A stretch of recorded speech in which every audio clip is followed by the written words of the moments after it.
Ces images du quartier réservé de Bousbir sont des rushs tournés par un opérateur Gaumont au Maroc, mais qui à l'époque n'ont pas été montrés.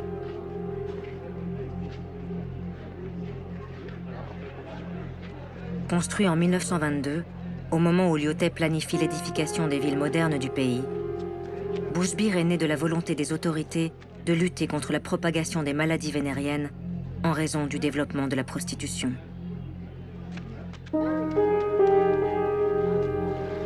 Un quartier entier de 160 mètres sur 150, entouré d'un haut mur aveugle, avec une seule porte d'accès monumentale.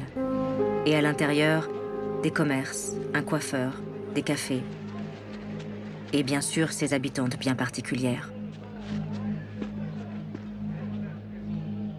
Des femmes qui ne peuvent sortir du quartier qu'une fois par semaine, après avoir obtenu un permis de la police et du médecin.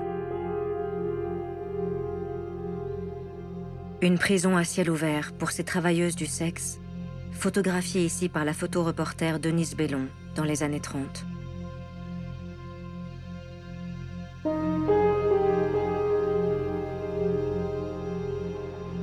Si Casablanca a Bousbir, les villes de Tunisie et d'Algérie ont aussi leurs quartiers réservés, que l'on tente de contrôler pour les mêmes raisons sanitaires.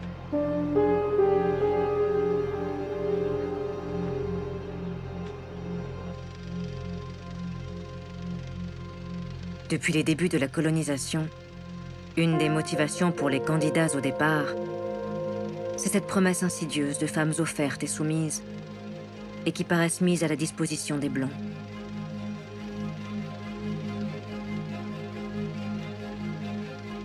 Et dans une répétition à l'infini des mêmes gestes de domination, les Européens semblent prendre les corps pour bien signifier qu'ils ont pris les pays.